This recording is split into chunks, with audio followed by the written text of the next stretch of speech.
Now here's a challenging one for you, Corey. Okay. See if you can explain for our viewers' benefit what exactly oversteer and understeer means, and what causes it and how to avoid it.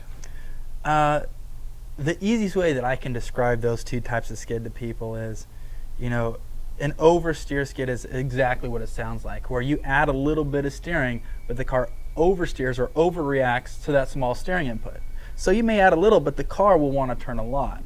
Now understeer is just the opposite of that, meaning you're adding lots of steering, but the car is understeering for the amount of steering input you actually give it.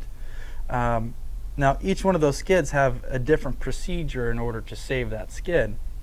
For example, an oversteer skid where the rear of the car wants to pass the front, the first thing you want to do is turn into the direction of the skid. You want to make sure you prevent the rear of the car from passing the front. Another common step, which a lot of people don't think about, but it's probably the biggest one, is make sure you're looking where you want the car to go, not where it's going. Back to the vision. Back to the vision. Remember, where people start making mistakes is in that panic situation.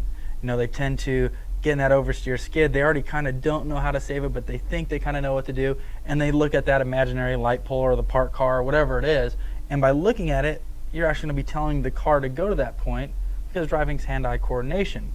So that second step is make sure you're always looking where you want the car to go next, not any other distractions around the car.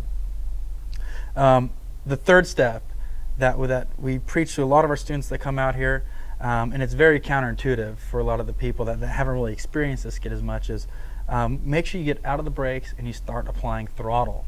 We talked about the concept of weight transfer quite a bit, and if the rear of the car is losing grip, where do you want to put the grip if that end of the car is in the rear end? In the rear end. So by applying throttle, it's actually going to move that weight to the back, increasing off of the front. Increasing that level of grip, which is actually going to prevent or try to slow down the car's rotation, and eventually wanting to move to go straight or position it straight. And in that case, your last step would be bring your steering wheel back to straight. And that's oversteering. That's oversteer. So drifting is a controlled oversteer.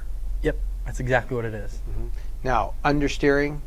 Understeering, like I mentioned, it's the car understeering to your initial steering input, meaning you add a lot of wheel input, but the car still wants to go straight. It's not necessarily going to turn.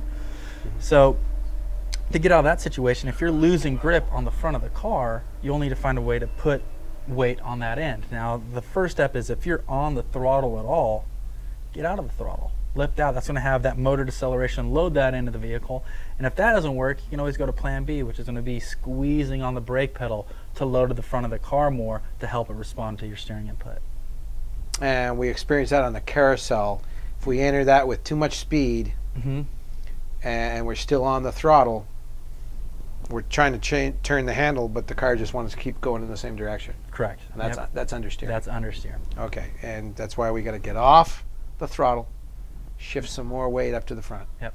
I see. Yeah, and an easy way to look at it is feel what side of the car is losing grip, and if you feel that end of the car losing grip, try to position weight to that side. So if you feel like your steering is not responding well because there's no weight there, add weight there. If you feel it in the rear of the braking car, or deceleration. correct. Now if you feel losing grip in the rear of the car, you can lift out of the brakes if you're on them, and then you can start applying throttle to increase that weight in the rear.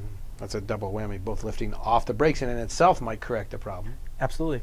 And throttle definitely is your last card to play. And that's a Carter Cutlery high performance tip.